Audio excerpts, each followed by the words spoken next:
All right, hey guys, today we're going to talk about Washington's response, and this is to the civil rights movement growing, their response to that. So the essential questions are: what was Medgar Evers' job and what happens to him?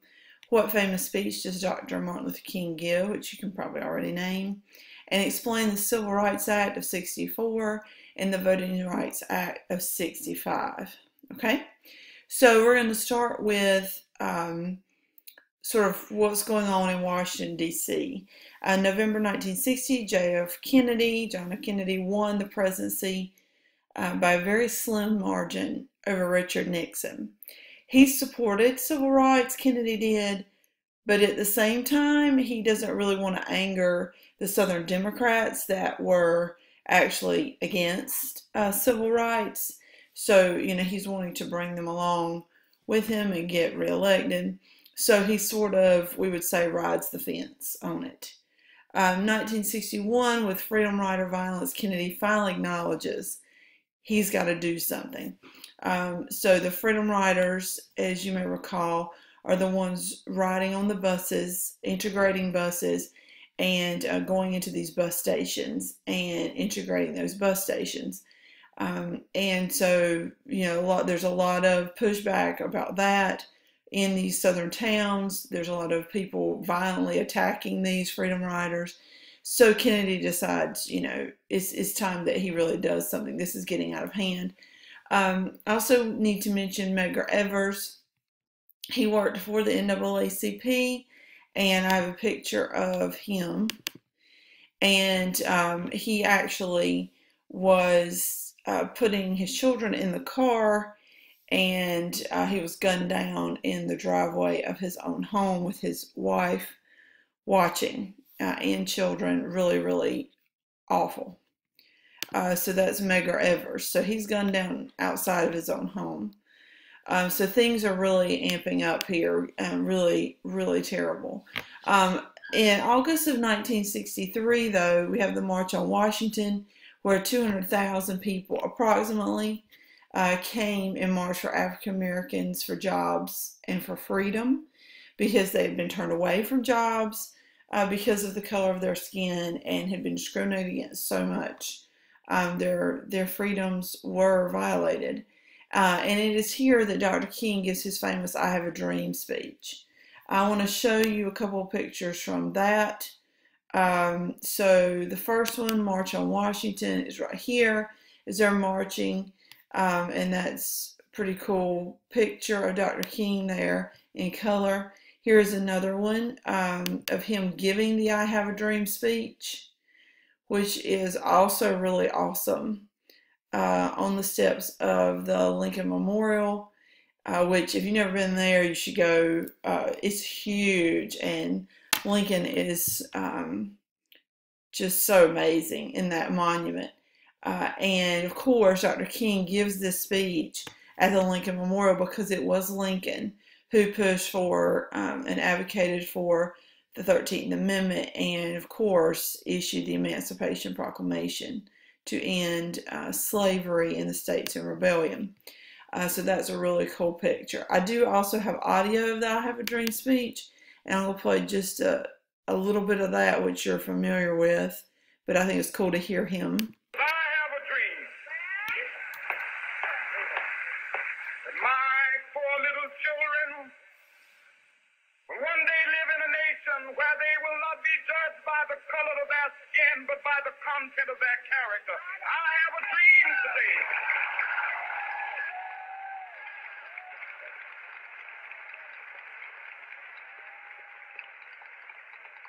I have a dream that one day. Okay, so that's probably the most famous part, and that the children will not be judged by the color of their skin, but by the content of their character.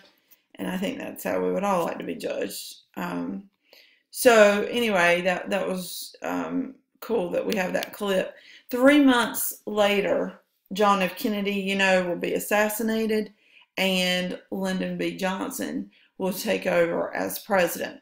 Johnson really, he's a Texan, so you would think that although he's a Democrat, Texans he may resist some of this change, but in fact, he really embraces it.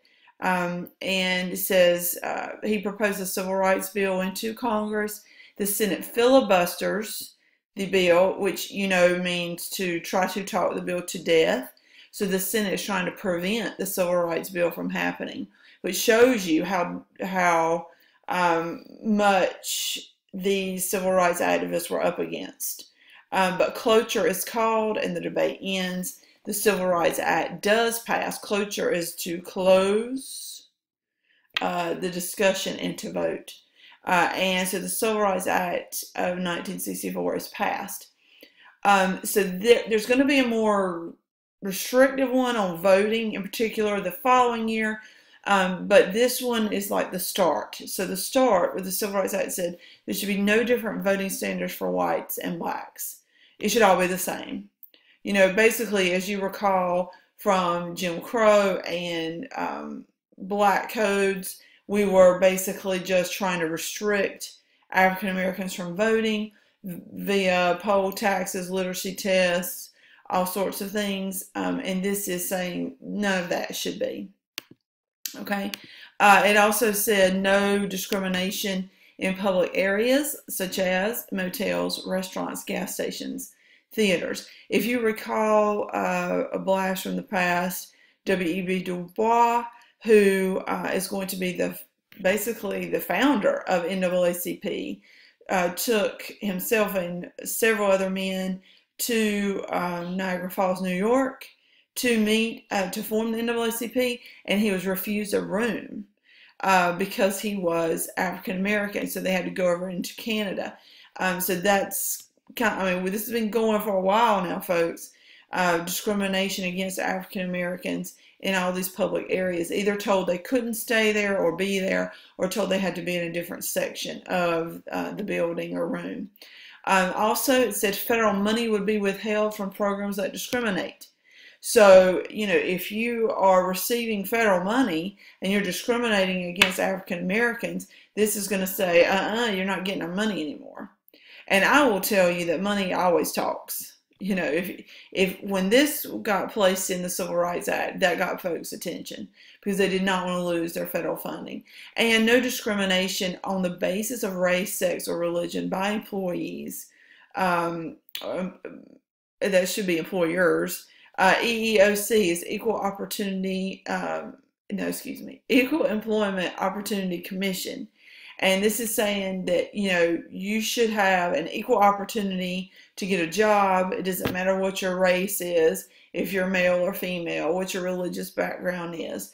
And these practices are still in place, very much so today. So there's been a lot of talk lately about women's opportunities in the workplace, etc. So this is saying, that there should not be discrimination based on how you look or what your religious preference is. Okay. And then we have Freedom Summer. I just want to make sure I haven't left anything off. No, I haven't. So Freedom Summer is a voter registration drive for African Americans. So it is, okay, let's go out and get African Americans registered to vote. If you remember, the KKK in the past had tried to intimidate volunteers, even harm people. So it says 3 workers were reported missing. Their bodies were later found. They were dead. There were mob attacks, homes burned. This is getting insane with the level at which members of the KKK and other supporters of them are not allowing African Americans to even register to vote and killing those trying to help them. In 1965 in Selma, Alabama, African Americans are arrested for just trying to register.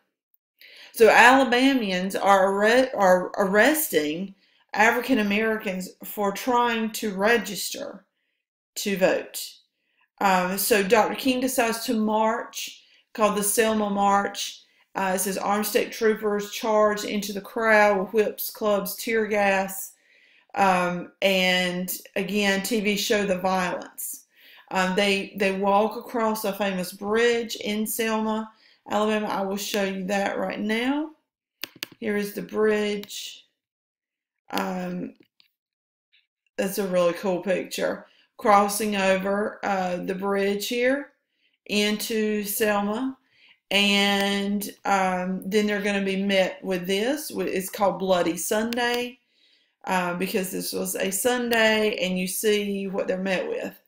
Tear gas. These guys got a club.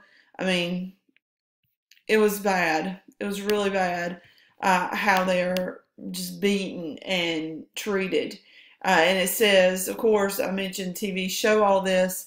Reacting to Selma, Johnson goes on television. He makes a famous speech, and I will show you that in Congress.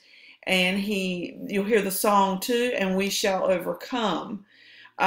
This is also an old slave spiritual that's going to be resurrected during the Civil Rights Movement, that African Americans will overcome this, that they are determined that they are going to get their rights. From that, he signs into law the Voting Rights Act. Now remember, this is in response to all these things I've showed you on the screen here. Freedom Summer, where workers that are trying to register folks are killed, down to the Selma violence, where folks are arrested just trying to register. And then the march on Selma because of that, where there's tear gas and clubs and people are beaten. So Johnson signs into law the Voting Rights Act of '65, which will now send in federal workers to register citizens. So no longer are we going to have any white Southerners registering citizens. They will all come from the federal government. And I shouldn't say Southern because they could be Southern, but they're going to be federal workers that are going to really, take this seriously, abide by the law, and see to it that these African Americans get registered to vote. It also will eliminate literacy tests, which we've talked about in the past, of forcing African Americans to read maybe parts of our Constitution and explain it in order to vote, which was ridiculous. And the 24th Amendment will be passed during this time, which outlawed the poll tax, charging people in order to vote. Because you think about today, if people are getting charged to vote, pay money, then they're not going to go vote. And that targeted specifically African Americans, who a lot of them were in poverty. So, it was a way to try to prevent them from voting. This says no more of that, the 24th Amendment. Okay, I want to show you video footage of LBJ. You'll hear the song in the background, and it's not very long. I don't know what just happened to it. Hold on, I'll try to fix it. Okay, I fixed it.